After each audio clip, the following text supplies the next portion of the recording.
Will the US dollar see a slow decline of its role as the world's reserve currency? If so, what consequences will there be? I don't think I would use the term slow decline. If we have a very abrupt decline because of loss of confidence in the dollar, we'll have a huge problem globally because it's the only natural reserve currency. The euro is an interesting and stable currency, but Europe is a fragmented entity from a political and fiscal point of view. So it's not really a country.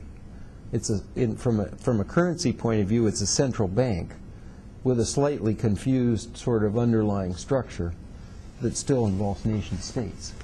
And so to the extent that confidence in a currency is confidence in the sort of fundamental soundness of the underlying government finances, which is where the ultimate guarantee of the liabilities of the entity come from, that government is really 20 governments in Europe. Okay? In the long term, China, India, and other large countries' currencies could become part of a reserve currency structure, but both of these countries do not have completely open capital accounts. And there is no chance whatsoever of having a currency with a not open capital account being a reserve currency. So when you stand back and look at it, there aren't any alternatives in the short run and medium run to the dollar. So we're all collectively dependent on responsible behavior by the United States government so that the liabilities of the government and therefore the currency are sound, and the government doesn't put itself in the position of being forced to resort to inflation, essentially to reduce the liabilities. Will the Chinese yuan increase its influence on world trade?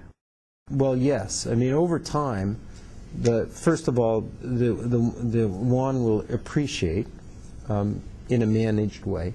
It was appreciating before the crisis. Then the central bank stopped it basically, and froze it against the dollar. That, by the way, means it was appreciating against everybody else's currency depreciated because of the rapid outflow of funds back to the shore up damaged balance sheets, right? In the advanced countries. So if you go look at the data, it's stabilized now and actually bounced back, but every single major developing country currency started depreciating against the dollar and the euro, except China, which means, if you just do the arithmetic, China, everybody depreciated relative to the yuan as well because it was, locked into the dollar. That means China lost competitiveness and didn't depreciate against the dollar, partly because that would have sort of been a dumb move, and partly because this is kind of a replay of 97, 98.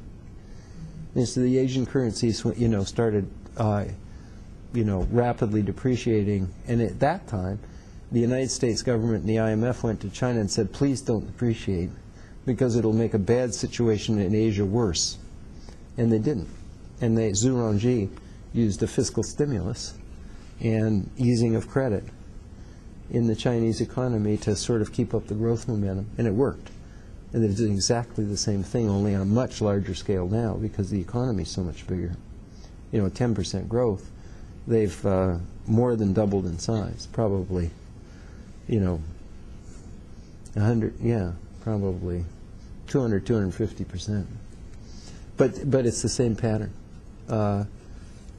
China has enormous, they had excess savings, even above their high level of investment, so it's in their self-interest to get that down.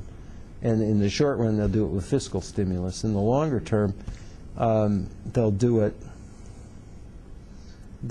by increasing the fraction of GDP that goes to personal income, and then have the savings rate come down on the household side. But that'll take time. That's not an easy problem to crack. And eventually, as the financial markets mature, the restrictions on capital flows will slowly go away. And at that point, the currency will be sort of convertible and probably start to become a reserve currency. The facts tell that the US is deeply in debt, and its deficits are only projected to grow in the years to come. Will the US be able to sustain these debts in the long term? Surely there must be a correction of the imbalance sooner or later, and if there must be a correction, what consequences are we to expect? Well, the truth is that, I mean, the United States can't run these deficits indefinitely. And so they'll, in the short run, they'll run them under the heading largely of making sure we come out of the recession as well as we can. But at that point, these deficits have to be reined in, and that, of course, will have the effect of, or potential effect of slowing growth. But that's a price well worth paying for long-run stability. And in fact, I mean, you could argue it the other way around. You could say if the deficits persist, eventually the bond markets will lose confidence in the longer-term bonds, and their value will fall, and the interest rates will spike, and that'll cut off, you know, the growth anyway. So we might as well do it to ourselves, because the markets will do it to us if we don't. So the bottom line is we need a 5, 7, 10-year plan to restore fiscal balance in the American system as part of the sort of game plan for getting out of this mess. So it's coming, actually. Well, we'll see. I mean, the people who are nervous are ones that think that the politicians don't get it and are actually are going to keep spending. And ones who are a little more sanguine, meaning confident about it, think, no, the administration and the Congress understand that they can't go on spending and spending and spending forever. And so eventually we will get, and you know, in the past we were running pretty big deficits, and in the Clinton administration, those deficits were actually reduced and turned into a surplus. The starting debt to GDP ratio wasn't that high.